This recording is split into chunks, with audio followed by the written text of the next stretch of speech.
അവർക്കറിയാം ഞാൻ വന്ന കാലം പോലെ ഞാൻ അനുഭവിക്കുന്ന വേദനയും കഷ്ടപ്പാടും അവർക്കറിയാം. കുറച്ച് അകലം നിൽക്കുന്നവർക്ക് അത് പറഞ്ഞാൽ ഫീൽ ചെയ്യത്തില്ല. തൊട്ടടുത്ത് ഇതൊരു ദ്വീപ അവിടെ വന്നത് പോലെയാണ്. ഒരു കായലിന്റെ സൈഡിൽ കുറച്ച് സ്പേസ് ഉള്ള വീട്, അതിൽ 6 വീടെന്തോ ഉണ്ട്. അവിടെ ഉള്ളവർക്കറിയാം ഞാൻ എന്തോരം കിടന്നിട്ട് കഷ്ടപ്പെട്ടിട്ടുണ്ട്. പുറത്തുള്ളവർക്ക് അറിയാം, എങ്കിലും ഇച്ചിരി അടുത്ത് അറിയുന്ന അവരൊക്കെ ആയിരിക്കും. ഒരു ചിരി ഇരച്ചിരി ബമ്പർ ചിരി തരം സുതിമോളെ മിനി സ്ക്രീൻ പ്രേക്ഷകർക്ക് നല്ല പരിചയമാണ്. ഏറെ പ്രതിസന്ധികൾ അതിജീവിച്ചുള്ള ജീവിതമാണ് സുതിമോളുടേത്. കയറിക്കിടക്കാൻ ഒരു വീട് സ്വന്തമായില്ല സുതിമോൾക്ക്. അടുത്തിടെ ആരാധകർ എല്ലാവരും കൂടി കൈകോർത്തുകൊണ്ടാണ് സുതിമോളുടെ വീട് എന്ന സ്വപ്നത്തിലേക്കുള്ള യാത്ര തുടങ്ങിയത്. സുതിക്ക് പിന്തുണയുമായി നിരവധി പേർ എത്തിയെങ്കിലും ചില നെഗറ്റീവ് കമന്റ്സ് തന്നെ വേദനിപ്പിച്ചു എന്ന് അടുത്തിടെ താരം പറഞ്ഞിരുന്നു. എത്ര പ്രാവശ്യം ചാകാൻ നോക്കിയിട്ടുണ്ടെന്ന് അവിടെ? അത് ഞാൻ പല പ്രാവശ്യം ഞാനിപ്പം ചേച്ചി ഒരു ഇതില് കോമഡി ആയിട്ടാണ് പറഞ്ഞത്, ട്രെയിനില് പോകണമെന്ന് ആഗ്രഹമുണ്ട്. അത് ആക്ച്വലി ശരിക്കും സീരിയസ് ആയിട്ട് രതീഷ് ഏട്ടൻ ചോദിച്ചതായിരുന്നോ എടുത്ത് ചാടാൻ പറ്റുമെന്ന്? നിവൃത്തിയില്ലല്ലോ. അതൊന്ന് പറയാമോ, അത് എന്തായിരുന്നു ആ സിറ്റുവേഷൻ എന്നുള്ള? ആ സമയത്താണോ? ചേട്ടാടെ വീട്ടിലിങ്ങനെ എപ്പോഴും പ്രശ്നങ്ങളാ. ഞാൻ എന്താ പറയാ, അത് എപ്പോഴും കുഞ്ഞുങ്ങളുടെ കാര്യങ്ങളൊക്കെ എപ്പോഴും പ്രശ്നം. അവർക്ക് ഓൾറെഡി എന്നെ ഇഷ്ടമല്ല, എന്നെ അവർക്ക് അക്സെപ്റ്റ് ചെയ്യാൻ പറ്റില്ല. പിന്നെ അവരെ ഞാൻ കുറ്റം പറയുന്നില്ല കേട്ടോ, ഒരിക്കലും വീട്ടുകാരെ ഒന്നും ഞാൻ കുറ്റം പറയുന്നില്ല. കാരണം എന്താണെന്ന് വെച്ചാൽ നമ്മളാണെങ്കിലും ഒരു കുഞ്ഞിനെ പ്രസവിച്ച് വളർത്തി എടുത്ത് വലുതാക്കി കൊണ്ടുവരുമ്പോൾ അവർക്കൊരു പ്രതീക്ഷ ഉണ്ടല്ലോ. ശ്രീധരൻ മേടിച്ച് കിട്ടണം, അല്ലെങ്കിൽ നല്ലൊരു അവര് ആഗ്രഹിക്കുന്ന ഒരു പെണ്ണിനെ കെട്ടിക്കണം എന്നൊരു ആഗ്രഹം ഉണ്ടല്ലോ. ആ ആഗ്രഹം എല്ലാം തല്ലി തകർത്തുകൊണ്ട് അവര് പറഞ്ഞ സെയിം സാധനം ഞാൻ പറയുക. ഈ തെരുവിലൊക്കെ തെണ്ടി വളർന്ന ഒരു പെങ്കൊച്ചിനെ വിളിച്ചുകൊണ്ട് വരുമ്പോൾ അതിൻ്റെതായ ബുദ്ധിമുട്ട് അവർക്ക് ഉണ്ടാകുമല്ലോ. ആ ബുദ്ധിമുട്ട് എൻ്റെ അടുത്ത് അവർക്കുണ്ടായിരുന്നു ഒത്തിരിയായിട്ട്, ഭയങ്കരമായിട്ട്. അപ്പോൾ കൊണ്ടുപോകുന്ന സമയത്ത് ഇതുപോലെ ഇപ്പോഴും പ്രശ്നങ്ങളായിരിക്കും. ഞങ്ങളെ ഇറക്കി വിടും, തിരിച്ചു വിളിക്കും, ഇറക്കി വിടും, തിരിച്ചു വിളിക്കും. തന്നെ പ്രശ്നങ്ങൾ ഭയങ്കര ഇതായിരുന്നു.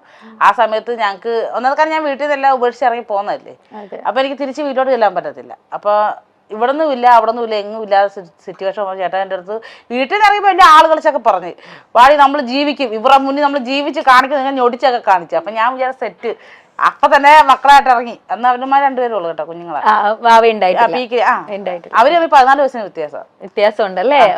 അപ്പൊ അവര് പീക്കിരികളായിരുന്നു. അപ്പൊ അങ്ങനെ കോട്ടയത്ത് നാമ്പടത്ത് വന്നു കഴിഞ്ഞപ്പോഴത്തേക്കും പറഞ്ഞത് ട്രെയിൻ കാണണമെന്ന് ചോദിച്ചു. അപ്പൊ ട്രെയിൻ കാണണം, നമ്മളും കുഞ്ഞല്ലേ, ചെറുതല്ലേ, വലിയ പ്രായമൊന്നുമില്ലല്ലോ. അപ്പൊ നമ്മൾ ഓൾറെഡി എത്ര വയസ്സുണ്ട്? ഈ ഒരു 18-19 വയസ്സുള്ളൂ. അത് എന്ന് പറഞ്ഞാൽ നമ്മൾ ഈ പുറലോകം ഒന്നും കാണാതെ വളർന്ന ആളല്ലേ. ഇത്ര ട്രെയിനെ കയറിയിട്ടില്ല, ബിരിയാണി കഴിച്ചിട്ടില്ല, നല്ലൊരു ഡ്രസ്സ് ഇട്ടിട്ടില്ല. അങ്ങനെ എല്ലാം കൊണ്ടും ഞാൻ ജീവിതം നാടും വീടും ഒക്കെ കാണുന്നത് ഈ മനുഷ്യൻ്റെ കൂടെ വന്നതിന് ശേഷം. അപ്പോൾ ഞാൻ അവിടെ ചിലപ്പോൾ ട്രെയിനെ ട്രെയിനെ കയറ്റിയിട്ട് എൻ്റെ അടുത്ത് പറഞ്ഞു, ഇനി നമുക്ക് എന്തായാലും പോകാൻ സ്ഥലമൊന്നുമില്ല, ഞാൻ പറഞ്ഞാൽ അനുസരിക്കുമോ എന്ന് ചോദിച്ചു. ഞാൻ ആന്ന് പറഞ്ഞു. അന്ന് ഇനി വരുന്ന ട്രെയിനിൻ്റെ മുന്നോട്ട് ചാടാമെന്ന് ചോദിച്ചു മക്കളെയായിട്ട്. അപ്പോൾ ഞാൻ ചാടുമോ? എനിക്ക് ടെൻഷൻ, ട്രെയിൻ കാണുമ്പോൾ തന്നെ നമുക്ക് ടെൻഷനാണ്. അപ്പോൾ ഞാൻ അവിടെ ചാടാൻ തുടങ്ങും, അവിടെ പപ്പ അടിക്കും. അപ്പൊ ശരിക്കും ചേച്ചിക്കും അതുപോലെ ഓക്കെ ഇതെന്നാ പിന്നെ അവസാനിപ്പിക്കാം എന്നുള്ള മൈൻഡ് ഉണ്ടായിരുന്നോ? ഇല്ലല്ലോ. ഇല്ല, ഇല്ല. ഞാൻ എന്തിനാണ് എന്റെ കുഞ്ഞുങ്ങളെ കൊല്ലുന്നത്?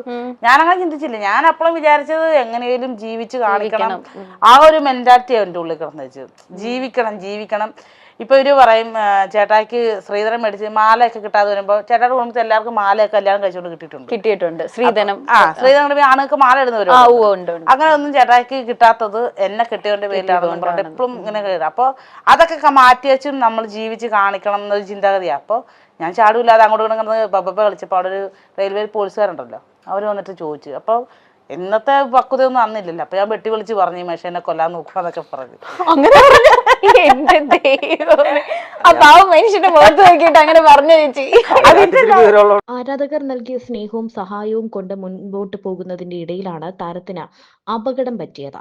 വീഴ്ചയിൽ പരിക്ക് പറ്റിയ സുതിമോൾ ഇപ്പോൾ എഴുന്നേൽക്കാനാകാത്ത അവസ്ഥയിൽ കിടപ്പിലാണ്. കാല് തന്നെ നിലത്ത് വീണാണ് അപകടം സംഭവിച്ചത്. അടുത്തിടെയാണ് സുതിമോളുടെ ചാനലിന് സിൽവർ പ്ലേ ബട്ടൺ കിട്ടിയത്. മെഡിക്കൽ കോളേജിൽ ചികിത്സയിലായിരുന്നു സുതിമോൾ. ഇപ്പോൾ എഴുന്നേൽക്കാൻ പോലും കഴിയാത്ത അവസ്ഥയിലായിരുന്നു താനെന്നും വേദന സഹിക്കാനാകില്ല എന്നും താരം പറഞ്ഞിരുന്നു. ഡിസ്ക് അകന്നുപോയെങ്കിലും സംസാരിക്കാൻ കഴിയുന്നിടത്തോളം വീഡിയോയുമായി എത്തുമെന്നും സുതിമോൾ പറഞ്ഞിരുന്നു. കമ്പത്തൊരു വൈദ്യരുണ്ട്, അവിടേക്ക് പോകാനുള്ള തീരുമാനത്തിലായിരുന്നു സുതിമോൾ. കിടന്നുപോയവരെ എഴുന്നേൽപ്പിച്ചു നടത്തിയ ആളാണ്. അനുഭവസ്ഥരുടെ നിർദ്ദേശം കൊണ്ടാണ് നമ്മളും അങ്ങോട്ടേക്ക് പോകുന്നത്. എല്ലാവരും പ്രാർത്ഥിക്കണമെന്നും സുതി പറയുന്നുണ്ട്. വേദന കൊണ്ട് സുതിക്കുട്ടി ചിരിച്ചപ്പോൾ എന്റെ കണ്ണുകൾ നിറഞ്ഞുപോയി. മോളെ, ദൈവം കൈവിടില്ല. ദൈവത്തിനോട് നമുക്ക് പ്രാർത്ഥിക്കാം. ഇത്രയും സ്നേഹമുള്ള നാത്തൂനെയും കുടുംബത്തെയും ലഭിച്ചത് ഒരു ഭാഗ്യമാണ്. ചേച്ചി ഇതിനും വേണം ഒരു ഭാഗ്യം, ദൈവം അനുഗ്രഹിക്കട്ടെ. സുധി ചേച്ചി, ചേച്ചിക്ക് ഒരു കുഴപ്പവും ഉണ്ടാകില്ല, ചേച്ചി ദൈവം അനുഗ്രഹിക്കും. ചേച്ചി ഇതിലും ഉന്മേഷമായി തിരിച്ചു വരും. വേദനയ്ക്കിടയിലും സുധിമോളുടെ ചിരി ഇപ്പോൾ വീഡിയോ ഇട്ടതുപോലെ കഴിയുമ്പോൾ വീഡിയോ ഇട്ട് അങ്ങനെ ഇങ്ങനെ ആയാലും പ്രശ്നമില്ല, കിടന്നുകൊണ്ട് വർത്തമാനം പറഞ്ഞാൽ മതി, എത്രയും പെട്ടെന്ന് സുഖപ്പെടട്ടെ എന്നും എല്ലാവരും പറയുന്നുണ്ട്. ഇടയ്ക്ക് വീട് വെക്കാൻ സ്ഥലം നോക്കി, നല്ല സ്ഥലമായിരുന്നു, പക്ഷെ വില അല്പം കൂടി. 1 സെന്റിന് 2.25 ലക്ഷമാണ്. ചാനലിന്റെ വരുമാനമൊന്നും വന്നു തുടങ്ങിയില്ല, അതുകൊണ്ട് തന്നെ ആ സ്ഥലം നമ്മുടെ കയ്യിൽ നിൽക്കുമെന്ന് തോന്നുന്നില്ല. ഇനിയും കാശ് വേണമെന്നല്ല പറയുന്നത്. ചിലർ പങ്കിട്ട കമന്റുകൾ കാണുമ്പോൾ ഒരുപാട് സങ്കടം വരുന്നുണ്ട്. ഞാൻ കാശിനു വേണ്ടി മാത്രമല്ല നിങ്ങളോടെല്ലാം പറയുന്നത്, കടം വാങ്ങി സ്ഥലം വാങ്ങണം എന്ന് മാത്രമേ ഞാൻ ചിന്തിച്ചിരുന്നുള്ളൂ, അല്ലാതെ നിങ്ങളോട് ചോദിച്ചു വാങ്ങണം എന്ന് ചിന്തിച്ചതേയില്ല. യൂട്യൂബ് ചാനലിൽ നിന്നും കിട്ടുന്ന വരുമാനം കൊണ്ട് ഒരു വീടെന്നാണ് ഞാൻ ചിന്തിച്ചത്.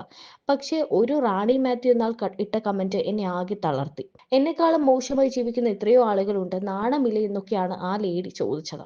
സുധിമോൾക്ക് സോഷ്യൽ മീഡിയയിൽ വലിയ സപ്പോർട്ടാണുള്ളത്.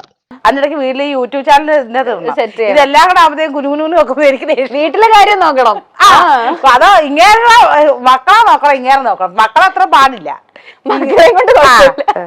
അപ്പൊ എല്ലാം നടക്കത്തില്ല, നമുക്ക് മെന്റലി നമുക്ക് കാര്യം വരുന്നത്, ദേഷ്യം വരുന്നത്. വേറെ ഇഷ്ടക്കൊടൊന്നുമില്ല. അപ്പൊ ഇഷ്ടക്കുറവ് ഇഷ്ടമുള്ള രണ്ടുപേർക്കും മനസ്സിലായില്ലല്ലോ. ഇന്ന് രാത്രി പോകുമ്പോ പറഞ്ഞാൽ മതി. ഇനി എന്തായാലും രതീഷായിട്ട് സ്നേഹത്തോടെ പറയും.